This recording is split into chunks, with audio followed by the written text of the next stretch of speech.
नमस्कार दोस्तों, इस वक्त की तमाम बेहद बड़ी खबरें, मुख्य समाचार आप लोगों के लिए लेकर के आए हैं दोस्तों, जहां पर एक एक करके चलेंगे। सभी बड़ी खबरें आप तक आगे इसी वीडियो में पहुंचाएंगे। दोस्तों, खबरों की तरफ बढ़ने से पहले अगर आप लोग भी खुले तौर पर राहुल गांधी के द्वारा निकाली जा रही यात्रा भारत जोड़ो न्याय यात्रा का समर्थन करते हैं तो अब इस वीडियो को लाइक कीजिएगा दोस्तों, और कमेंट बॉक्स में जय हिंद जय भारत जरूर ही कमेंट कीजिएगा। जो पहली बड़ी खबर आ रही है बताते चले। राजस्थान बीजेपी के अंदर मचा है हड़कंप। लोकसभा चुनाव को लेकर के बीजेपी की पहली बैठक हुई है, जिससे यहां पर वसुंधरा राजे ने दूरी बनाई है। राजस्थान विधानसभा चुनाव में मिली जीत के बाद अब बीजेपी आगामी लोकसभा चुनाव को लेकर के तैयारियों में जुटी हुई है। चुनावी रणनीति को लेकर के जयपुर में यहां पर एक बैठक बुलाई गई बीजेपी की तरफ से। बैठक में पूर्व मुख्यमंत्री वसुंधरा राजे शामिल नहीं हुई हैं।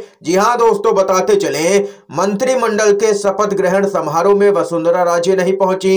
प्रधानमंत्री की बीजेपी कार्यालय में हुई मीटिंग में वसुंधरा राजे नहीं पहुंची। लोकसभा चुनाव को लेकर के आयोजित राजस्थान बीजेपी की बैठक में भी वसुंधरा राजे नहीं पहुंची। यह संयोगवश हो रहा है या फिर वसुंधरा राजे की कोई बड़ी रणनीति के तहत में?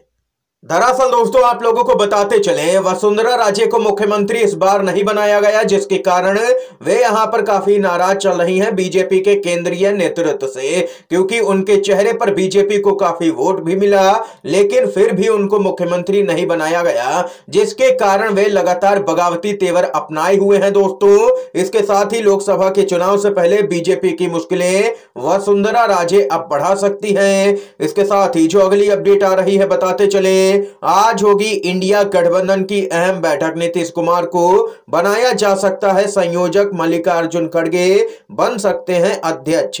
लोकसभा चुनाव को देखते हुए बीजेपी के खिलाफ एकजुट हुए विपक्षी गठबंधन इंडिया की आज यहां पर बैठक होगी। सूत्रों ने बताया है कि इंडिया गठबंधन के शीर्ष नेताओं की इस ऑनलाइन बैठक में बिहार के मुख्यमंत्री और जेडीयू के अध्यक्ष नीतीश कुमार को संयोजक बनाया जा सकता है। सूत्रों ने बताया है कि कांग्रेस के अध्यक्ष मल्लिकार्जुन खड़गे को इंडिया गठबंधन का अध्यक्ष बनाया जा सकता है। इसके साथ ही सूत्रों ने कहा है कि नीतीश कुमार को संयोजक बनाए जाने को लेकर के विपक्षी गठबंधन इंडिया में शामिल यहां पर ज्यादातर दल सहमत है पूरी तरह से। इसके साथ ही दोस्तों, बेहद ही बड़ी अपडेट सामने निकल के आ रही है। आदरणीय प्रधानमंत्री श्री नरेंद्र मोदी जी के कुशल नेतृत्व और मार्गदर्शन में देश यहां पर रोज रिकॉर्ड तोड़ रहा है। पहले बेरोजगारी दर ने 4 साल का रिकॉर्ड तोड़ा। कोरोना के यहां पर बाद में सबसे ज्यादा बेरोजगारी दर्ज की गई, और वहीं इस बीच खबर आ रही है कि महंगाई दर ने 4 महीने का रिकॉर्ड तोड़ दिया है। 4 महीने के उच्चतम स्तर पर पहुंची है खुदरा महंगाई। खाने पीने की चीजें हुई हैं और भी जबरदस्त महंगी। रोज यहां पर पीएम मोदी के नेतृत्व में रिकॉर्ड तोड़े जा रहे हैं, लेकिन गोदी मीडिया वाले प्रधानमंत्री की इन उपलब्धियों से पूरी तरह से जलते हैं। इसीलिए तो ये खबर दिखाने को ही गोदी मीडिया तैयार नहीं है। ये यहां पर दोस्तों खबर सामने निकल के आई है। कुल मिलाकर के कहें तो देश में दिन पर दिन महंगाई बढ़ती ही जा रही है। इसके साथ ही जो अगली खबर आ रही है बताते चले, इंडिया गठबंधन में मायावती की एंट्री कराने की पूरी तैयारी हो चुकी है। जी हां दोस्तों, बताते चले 15 जनवरी को मायावती से मिल सकते हैं कांग्रेस के कई दिग्गज नेता। यहां पर उनके जन्मदिन पर मिल सकते हैं, उनसे मुलाकात कर सकते हैं, ऐसी खबर आ रही है। बताते चले आप लोगों को, समाजवादी पार्टी भी प्रयास कर रही है कि बीएसपी इंडिया गठबंधन में शामिल हो जाए। इसके साथ ही दोस्तों जो अगली अपडेट आ रही है बताते चले, कांग्रेस की भारत जोड़ो न्याय यात्रा की जगह बदली गई है। जी हां दोस्तों, आप लोगों को बताते चले, यह इंफॉल से लगभग 34 किलोमीटर दूर थौबुल से यहां पर अब शुरू होगी।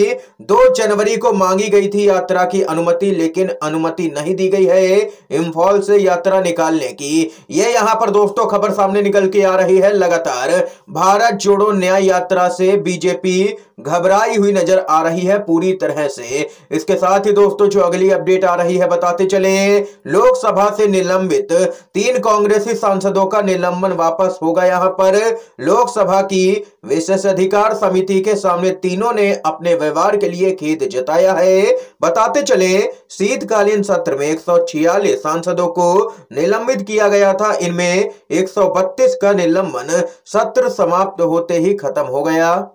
सपा के मुखिया अखिलेश यादव का बड़ा बयान, कहा ये भाजपाई हमारे चारों ही शंकराचार्यों को भी कह सकते हैं कि वो सनातनी नहीं है। ये यहां पर कहना है अखिलेश यादव का। लगातार यहां पर अखिलेश यादव पूरे मुद्दे पर हमलावर हैं बीजेपी पर। इसके साथ ही दोस्तों कर्नाटक से खबर आ रही है, जहां पर कांग्रेस की सरकार की 5वीं गारंटी का यहां पर शुभारंभ किया गया है। सीएम सिद्धारमैया बोले, युवाओं को मिलेगी कौशल, आर्थिक और सामाजिक शक्ति। जी हां दोस्तों, आप लोगों को बताते चले, सिद्धारमैया ने कहा है कि कांग्रेस सरकार ने गरीबों और मध्यम वर्ग को आर्थिक और सामाजिक रूप से सशक्त बनाने के उद्देश्य से सार्वभौमिक बुनियादी आय के सिद्धांत के अनुसार गारंटी योजनाएं लागू की हैं। और इसके साथ ही कर्नाटक के सीएम सिद्धारमैया ने आगे कहा है कि मैं राम मंदिर जरूर जाऊंगा और जाकर के फोटो भी डालूंगा। उनका कहना है कि बाद में हम लोग जरूर ही जाएंगे। ये यहाँ पर कर्नाटक के सीएम सिद्धारमैया की तरफ से बयान आया है। इसके साथ ही दोस्तों जो अगली अपडेट आ रही है उसकी तरफ बढ़ते हैं। सुप्रीम कोर्ट का सीजीआई अन्य चुनाव आयुक्त अधिनियम 2023 की संवैधानिकता को चुनौती देने वाली याचिकाओं पर केंद्र सरकार को नोटिस। जी हां दोस्तों, सुप्रीम कोर्ट ने मुख्य चुनाव आयुक्त और चुनाव आयुक्त अधिनियम 2023 की संवैधानिकता को चुनौती देने वाली याचिकाओं पर केंद्र की मोदी सरकार को नोटिस जारी कर दिया है, जिसने भारत के मुख्य न्यायाधीश को चुनाव आयुक्तों के चयन पैनल से यहां पर हटा दिया था। बताते चले, चुनाव आयोग के फैसलों पर हाल के दिनों में लगातार सवाल उठ रहे हैं और ऐसे में सरकार के इस कानून के बाद विपक्षी दलों ने सरकार के फैसले की आलोचना की थी। इसको लेकर के सुप्रीम कोर्ट में कई याचिकाएं दाखिल की गई और उस कानून को यहां पर चुनौती दी गई और रद्द करने की मांग सुप्रीम कोर्ट में की गई।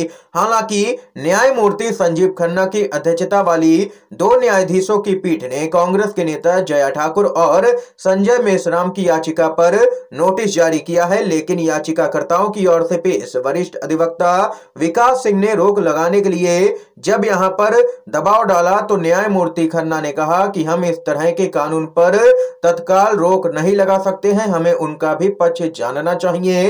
कोर्ट इस मामले की अगली सुनवाई अप्रैल में अब करेगा। बड़ी अपडेट आ रही है दोस्तों, मायावती इंडिया अलायंस में शामिल हो सकती हैं, तो यहां पर एनडीए को बड़ा झटका लग सकता है। ओपी राजभर भी अलायंस में शामिल हो सकते हैं, ऐसा यहां पर सूत्रों का कहना है। इससे पहले भी उन्होंने मायावती को गठबंधन में लाने की बात कही थी। यूपी की राजनीति में पूर्वांचल का बड़ा महत्व है और अब तक मंत्री नहीं बनने से राजभर काफी नाराज भी चल रहे हैं बीजेपी से। इसके साथ ही सपा के अध्यक्ष अखिलेश यादव भी बसपा को इंडिया गठबंधन में लाने की पूरी कोशिश कर रहे हैं। इसके लिए प्लान भी तैयार कर लिया गया है। सपा चुनाव में बसपा को 25 से 30 सीटें दे सकती है। सपा ज्यादा सीटों पर चुनाव लड़ना चाहती है। इसके पीछे वो यहां पर यह दलील दे रही है कि विधानसभा चुनाव के लिहाज से वो अभी भी यूपी की सबसे बड़ी पार्टी है। ये यहां पर दोस्तों इस समय की आज की तमाम बेहद बड़ी खबरें थी, मुख्य समाचार थे दोस्तों जो हमने आप लोगों तक पहुंचाए। अगर आप लोगों को ये वीडियो पसंद आया हो तो दोस्तों अब इस वीडियो को लाइक कीजिएगा, ज्यादा से ज्यादा इन खबरों को, मुख्य समाचारों को शेयर कीजिएगा अपने सभी दोस्तों में, और चैनल पर नए हैं तो दोस्तों चैनल को जरूर ही सब्सक्राइब कीजिएगा। वीडियो देखने के लिए आप सभी दोस्तों का बहुत बहुत धन्यवाद। जय हिंद, जय भारत।